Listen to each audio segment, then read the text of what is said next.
ভাৰতত প্ৰতি বছৰে যিমান চাহ উৎপাদন হয় তাৰ আধাতকৈ বেছি চাহ উৎপাদন কৰে অসমে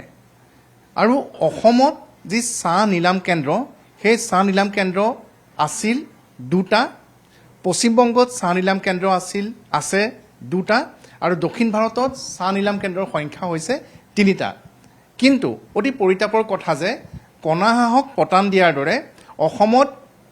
দুটা চাহ নিলাম কেন্দ্ৰ আছিল যদিও তাৰে এটা চাহ নিলাম কেন্দ্ৰ অৰ্থাৎ গুৱাহাটীত থকা গুৱাহাটী চাহ নিলাম কেন্দ্ৰটোহে কাৰ্যক্ষম হৈ আছিল আৰু আজিৰ পৰা প্ৰায় 6 বছৰ পূৰ্বে যোৰহাটত যিটো চাহ নিলাম কেন্দ্ৰ স্থাপন কৰা হৈছিল সেই চাহ নিলাম কেন্দ্ৰটো যেন কেৱল মাত্ৰ আনুষ্ঠানিকতাহে আছিল তাত কোনো কাম কাজ হোৱা আমি দেখিবলৈ পোৱা নাছিলোঁ যোৰহাটৰ যি পুলিবৰ অঞ্চলত যিটো চাহ নিলাম কেন্দ্ৰ আছিল সেইটো আজিৰ পৰা প্ৰায় 2 বছৰ পূৰ্বে গুৱাহাটীলৈ উঠাই নিয়া হৈছিল আৰু অৱশেষত সেই চাহ নিলাম কেন্দ্ৰটো বন্ধ কৰি দিয়া হৈছে আমাৰ সৈতে আছে বিশিষ্ট চাহ উদ্যোগী আৰু টি বোৰ্ড অফ ইণ্ডিয়াৰ প্ৰাক্তন সভাপতি প্ৰাক্তন অধ্যক্ষ প্ৰভাত কমল বেজবৰুৱা ডাঙৰীয়া যে স্যাৰ আমি এইটো জানিব বিচাৰিছোঁ যে কণা হাঁহক পতান দিয়াৰ দৰে চাহ নিলাম কেন্দ্ৰ অসমত দুটা এনেই স্থাপন কৰা দেখুৱাইছিলে নেকি যোৰহাটতো কেনেধৰণে চলিছিলে নহয় উদ্দেশ্যটো ভাল আছিলে আমাৰ অসমত ভাৰতবৰ্ষৰ 52-53% চাহৰ উৎপাদন হয় আৰু ইয়াত আৰামত দুটা অকশ্যন চেণ্টাৰ আৰামত চলিব পাৰে সেইকাৰণে ভাল ইণ্টেনশ্যনেৰে খুলিছিলে আৰু তাৰ দায়িত্ব দিছিলে এম জাংচন বোলা কোম্পানী এটাক যিটোৱে বেলেগ বেলেগ বস্তুৰ নিলাম কৰে তেওঁলোকে বহুত বেলেগ বেলেগ ধৰণৰ অকশ্যন চলাই থাকে কয়লাৰ অকশ্যনটো তেওঁলোকে চলাইছিলে মাজত আৰু ষ্টীলৰ অকশ্যন চলায় টাটা ষ্টীল আৰু চেল দুয়োৰে তেওঁলোকে অকশ্যন চলায় গতিকে অকশ্যন চলোৱাত তেওঁলোকৰ অভিজ্ঞতাও আছিলে এম জাংচনৰ সেইকাৰণে টিবৰে ভাবিলে যে চলাব পাৰিব বুলি কিন্তু বৰ ছাকচেছফুল নহ'ল তেওঁলোক আৰু তেওঁলোকে যিখিনি ইনফ্ৰাষ্ট্ৰাকচাৰ বনাব লাগিছিলে যোৰহাটত সেইখিনি নবনালে যিমান বায়াৰক আনিব লাগিছিলে চাহৰ বেপাৰীবোৰক আনিব লাগিছিলে অকশ্যনলৈ সেইটো কৰিব নোৱাৰিলে যিমান বাগানৰ পৰা চাহ গোটাব লাগিছিলে সেইটোও কৰিব নোৱাৰিলে আৰু তেওঁলোকৰ এই গোটেই সমস্যাবোৰৰ সমাধান কৰিবলৈ তেওঁলোকে কি কৰিলে গোটেই চেণ্টাৰটোৰ অপাৰেশ্যনবোৰ গুৱাহাটীলৈ লৈ গ'ল আৰু যোৰহাটৰ পুলিবৰ অঞ্চলত যিটো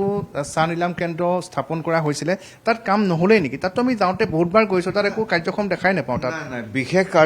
বিশেষ কাম কাজ নহ'ল কিন্তু অলপ চলপ হৈ আছিলে তেওঁলোকে ভাবিলে যে লোকেশ্যনটো সলালে তেওঁলোকৰ কাম বাঢ়িব বুলি আৰু তেওঁলোকে তেওঁলোকৰ অপাৰেশ্যনবোৰ গুৱাহাটীলৈ লৈ গ'ল আৰু গুৱাহাটীত এনেই দুটা অকশ্যন চলিবলৈ ধৰিলে এটা যিটো গুৱাহাটী চাহ নিলাম কেন্দ্ৰ GTSCৰ অধীনত যিটো চলে আৰু এটা এইটো আৰু মই ভাবোঁ সেইটোৱেই মূল কাৰণ টি বোৰ্ডে তেওঁলোকৰ লাইচেঞ্চটো ৰিনিউ নকৰাৰ টি বোৰ্ডে ভাবিলে যে একে হেৰিখনত নগৰখনত একে চহৰত দুটা বেলেগ বেলেগ টি অকশ্যন ৰখানো কি লাভ সেইটো ভাবি পেলাই তেওঁলোকৰ লাইচেঞ্চটো ৰিনিউ নকৰিলে টি বোৰ্ডে সেইকাৰণে তেওঁলোকৰ লাইচেঞ্চটো সমাপ্ত হ'ল এতিয়া যোৰহাটৰ কাৰণে টি বোৰ্ডে বেলেগ অপাৰেটৰক বিচাৰি আছে যোৰহাটৰ অকশ্যন চেণ্টাৰটো তেওঁলোকে বন্ধ কৰা নাই কিন্তু অপাৰেটৰটোক সলাব কোনোবা বেলেগক দিব যোৰহাটৰ অকশ্যন চলাবলৈ আকৌ বেলেগ যিজনে চলায় তেওঁ ভাবি চাব লাগিব যে নিলাম কেন্দ্ৰ এটা কি বেচিছত চলে কি লাগে কি ফেচিলিটি লাগে আৰু কেনেকুৱা ষ্ট্ৰাকচাৰ এটা কৰিব লাগে বায়াৰবোৰক আকৰ্ষণ কৰিবলৈ কি কৰিব লাগে তেওঁলোকে ভালকৈ ভাবি চিন্তি কৰিব লাগে যিবোৰ চাউথ ইণ্ডিয়াত যিকেইটা আছে চাহ উৎপাদন হোৱা কেন্দ্ৰবোৰৰ কাষতে আছে অকশ্যন চেণ্টাৰবোৰ যোৰহাটো তেনেকুৱাই আমাৰ ইয়াত ঢেৰ চাহ বাগান আছে ডিব্ৰুগড়ৰ পৰা বেছি দূৰ নহয় আমাৰ কিছুমান ইন'ভেশ্যনো কৰিব পাৰি নিলাম কেন্দ্ৰ হয়তো যোৰহাটত থাকিলে কিন্তু ৱেৰহাউচবোৰ ডিব্ৰুগড় তিনিচুকীয়া সোণাৰী বেলেগ বেলেগ জেগাতো ৰাখিব পাৰি সেই ৱেৰহাউচৰ পৰা চেম্পল টানি পেলাই ইয়াত বিক্ৰী কৰাৰ ব্যৱস্থা এটা কৰিব পাৰি নিশ্চয় গতিকে যিজনে পায় লাইচেন্স তেওঁ অলপ নিজৰ ইণ্টেলিজেন্স ইউজ কৰি নিজৰ ইমেজিনেশ্যন ইউজ কৰি যদি ষ্ট্ৰাকচাৰটো অলপ সলাই দিয়ে এতিয়া যিটো গুৱাহাটী চলিছে বা কলিকতা চলিছে তাতকৈ অলপ পাৰ্থক্য এটা যদি ৰাখিব পাৰে USP এটা হৈ যাব ইউনিক চেলিং প্ৰপজিশ্যন এটা হৈ যাব আৰু তাৰ ফলত কেন্দ্ৰটো ভালকৈ চলিব বুলি আশা কৰিব পাৰি অন্ততঃ যিটো ইহঁতে নকৰিলে যদি স্যাৰ উজনি অসমৰ যোৰহাটত যদি চাহ নিলাম কেন্দ্ৰটো কাৰ্যক্ষম হৈ থাকে তেনেহ'লে উজনি অসমৰ যিসকল চাহ উদ্যোগী আছে তেওঁলোক নিশ্চয় বহু পৰিমাণে উপকৃত হোৱাৰ সম্ভাৱনা আছে হয় এটা কথা ক'ব লাগিব এতিয়া ৰাস্তা পদূলিবোৰ বহুত ভাল হ'ল আগতকৈ 4 লেন হ'ল প্ৰায় গোটেই অসমতে এজেগাৰ পৰা সেই জেগালৈ যাবলৈ সময়ো কম লাগে আৰু মানে ৰাস্তাও ভাল হ'ল গতিকে গুৱাহাটীলৈ চাহ পঠোৱাটো ইমান আগৰ লেখীয়া ইমান সময়ো নালাগে ইমান দিগদাৰো নহয় কিন্তু গুৱাহাটীৰ ভিতৰতে যিটো পৰিস্থিতি গুৱাহাটী সোমোৱাৰ লগে লগে যিমান ভিৰ যিমান ট্ৰেফিক জাম যিমান অসুবিধা মই ভাবোঁ চিধা এনেকুৱা কেন্দ্ৰবোৰৰ পৰা বায়াৰবোৰে যদি উঠাব পাৰে চাহখিনি তেওঁলোকো উপকৃত হ'ব বুলি ভাবোঁ মই বায়াৰবোৰ আমাৰ আল্টিমেট কাষ্টমাৰ সেই বায়াৰকেইটাহে আমাৰ কাষ্টমাৰ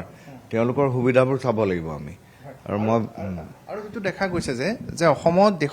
দেশৰ আধাতকৈও বেছি চাহ উৎপাদন হয় যদিও যে নিয়ন্ত্ৰণটো যিটো মাৰ্কেটিঙৰ যিটো নিয়ন্ত্ৰণ বিপণনৰ সেইটো যেন পশ্চিমবংগৰে নিজৰ হাতত ৰাখিছে তেনে এটা ধাৰণা কিন্তু আমাৰ সকলোৰে হয় নহয় মানে সেইটো হয়ো আৰু নহয়ো অসমৰ যিখিনি চাহ হয় সেইখিনি বেলেগ ভাৰতবৰ্ষৰ বেলেগ ৰাজ্যবোৰে সেইখিনি খায় আমাৰ অসমত বা এই উত্তৰ পূৰ্ব অঞ্চলত মেক্সিমাম কনজাম্পশ্যনটো কিমান 50 মিলিয়ন কিলোমান হ'ব সিমানো নহয় হয়তো মই এনেই একেবাৰে হেৰিকে কৈছোঁ মই অংকটো মানে মোৰ মেমৰিৰ পৰা কৈছোঁ যে ইয়াত 50 মিলিয়ন মান হেৰি হয় কনজাম্পশ্যন হয় বাকী অসমত 700 মিলিয়ন কেজি উৎপাদন হয় বাকী 650 মিলিয়ন কেজি বাহিৰত যায় গতিকে তাৰ মাৰ্কেটিং ব্যৱস্থাবোৰ অকল অসমৰ পৰাই যে কৰিব লাগিব তেনেকুৱা কথা নহয় আৰু গুৱাহাটীত ডাঙৰ চেণ্টাৰ এটা হ'ল অসম চাহ বিক্ৰী কৰাৰ চেণ্টাৰ এটা হ'ল আৰু বহুত মানুহে গুৱাহাটীত অফিচ খুলিছে সেইকাৰণে ৱেষ্ট বেংগলতে যে হেৰি আছে সেইটো নকম মই কিন্তু আমাৰ চাহৰ দাম কিছুমান বৃহৎ মাৰ্কেটিং কোম্পানীবোৰে আমাৰ চাহৰ দামটো কণ্ট্ৰল কৰে আৰু তেওঁলোকৰ মাজত এনেকুৱা যেন লাগে যে তেওঁলোকৰ মাজত কিবা ধৰণৰ বুজাবুজি আছে বুলি চাহৰ দামটো বঢ়াব নালাগে তেনেকুৱা বুজাবুজি আছে ইয়াৰ মোৰ কোনো প্ৰমাণ নাই কিন্তু 6 বছৰ 7 বছৰমানৰ আগত তাতোতকৈ বেছি নেকি 10 বছৰমান আগত টি বৰ্ডে ডক্টৰ বি মহাদেৱন বোলা IIM বেংগালোৰৰ প্ৰফেচাৰ এজনক চাহ মাৰ্কেটিং ব্যৱস্থাখিনি চাবলৈ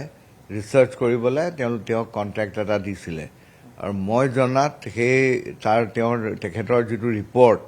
সেই ৰিপৰ্টটো টি বৰ্ডে পাব্লিক কৰা নাই সেই ৰিপৰ্টটো যদি পাব্লিক কৰে তাত ক্লিয়াৰলি লিখা আছে যে তেওঁৰ ডাটাৰ মতে তেওঁৰ হেৰিখিনিৰ মতে যিটো ডাটা ছেট আছে যিটো অকশ্যনৰ বিডিং ৰেকৰ্ডবোৰ পূৰা তেওঁ ৰিচাৰ্চ কৰিছিলে সেই ৰিচাৰ্চৰ মতে ওলাই পৰে যে বায়াৰবোৰৰ মাজত অলপ বুজাবুজি আছে বুলি সেইটো ওলাই পৰে আমাৰ দেশখনত MRTPC এক্ট এটা আছে the monopolies and restrictive trade practices act সেই এক্টৰ মতে চৰকাৰে কিবা কিবি কৰিব পাৰিলেহেঁতেন কিন্তু চৰকাৰে কৰা নাই মানে মোৰ কথা হ'ল যে 1954 চনত 1954ত চাহৰ দাম 7 টকা কিলো আছিলে আৰু এতিয়া চাহৰ দামটো 200 টকামান হ'ল, গোটেই ইণ্ডিয়াৰ এভাৰেজ ধৰিলে 200 টকাও নহ'ব, তাতকৈ কমহে হ'ব। গতিকে ই 30 গুণমান বাঢ়িলে 54ৰ পৰা। চাউলৰ দাম কিমান বাঢ়িলে? চাউল এতিয়া 35-40 টকাৰ তলত পাবলৈ নাই বজাৰত। হোলচেল ৰেটো কিজানি 25 ৰুপিজৰ তলত নাই নেকি। মানে গাঁৱৰ পৰা চাউল কিনিবলৈ গ'লে ধানৰ দামেই 21 টকা নে কিমান। গতিকে 25 টকাৰ কমত কোনেও চাউল কিনিব নোৱাৰিব। আৰু আছিলে 1954ত 25 পইচা, 100 গুণ বাঢ়িলে। 25 পইচাৰ পৰা 25 টকা। মই অলপ কমহে কৈছোঁ, তাতকৈও বেছি হৈছে হয়তো। আৰু চাহৰ দাম বাঢ়িলে 30 টকা। গতিকে বেলেগ খাদ্য আৰু কনজিউমেবলছৰ তুলনাত যদি ইমান কম বাঢ়িছে চাহৰ দাম, আমাৰ মাৰ্কেটিং ছিষ্টেমত কিবা ভুল এটা থাকিবই। সেইকাৰণে মই এইটো নক'ম যে ৱেষ্ট বেংগল লবিৰ কাৰণে হৈছে বা কোনোবা লবিৰ কাৰণে হৈছে, কিন্তু যিবোৰ কোম্পানীয়ে আমাৰ উৎপাদনবোৰ কিনে, সেই কোম্পানীবোৰে এজনে সিজনৰ লগত বুজাবুজি ৰাখি পেলাই দামটো কমাই ৰাখে।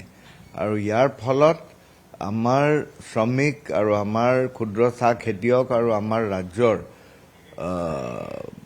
প্ৰচুৰ লোকচান হৈছে। কাৰণ অশনি সংকেত বুলি ক'ব পাৰি, যিটো বৰ্তমান চলি আছে। একেবাৰে মানে যিটো এতিয়া হোলচেল চাহৰ দাম চলি আছে, ইয়াৰ 2 গুণ বা 3 গুণ হ'ব লাগিছিলে। আৰু এইটোও কম মই যি শ্ৰমিকে যদি 8 ঘণ্টা কাম কৰে, যিটো হাজিৰা পায় সেই হাজিৰাটো যথেষ্ট কম। কিন্তু বাগানৰ আৰু টি প্ৰডিউচাৰবোৰৰ শক্তি নাই তাতকৈ বেছি দিবলৈ। কাৰণ যিবিলাক বিপণন কোম্পানী আছে, যি মাৰ্কেটিং কৰে অসমত উৎপাদন হোৱা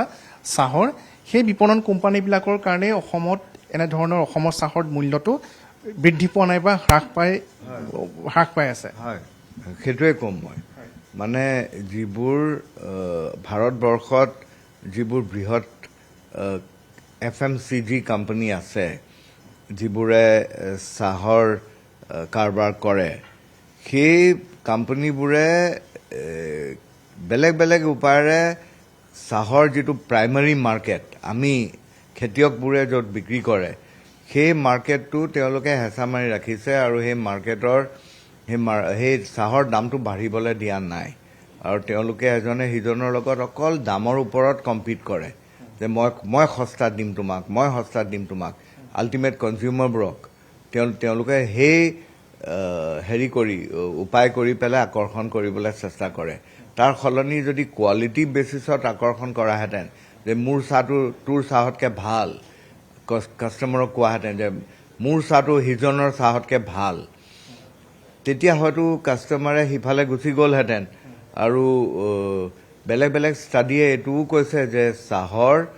elasticity of demand, price elasticity of demand, সেইটো বহুত কম। মানে মোৰ চাহৰ দাম যদি মই 200 টকাত যদি চাহ কিনিবলৈ পাওঁ আৰু মই 300 টকা দিবলৈ বাধ্য হওঁ, মোৰ কনজামশ্যনটো বিশেষ নকমে। গতিকে কাৰো লোকচান নহয়। মানে কনজিউমাৰেও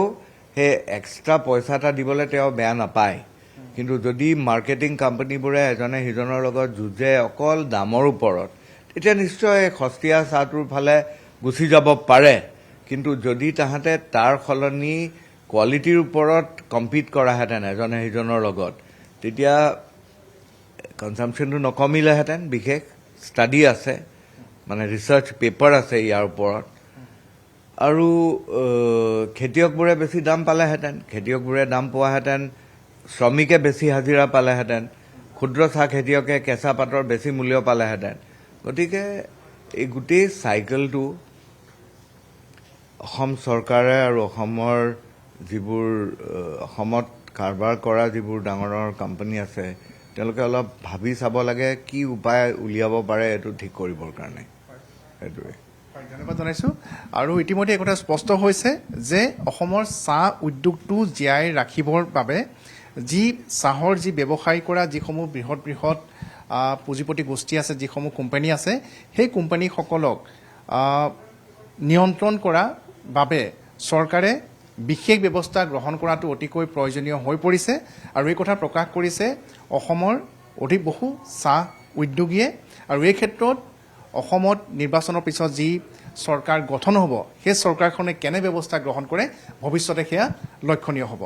যোৰহাটৰ পৰা Gautam Bora, news 18 Assam, north east.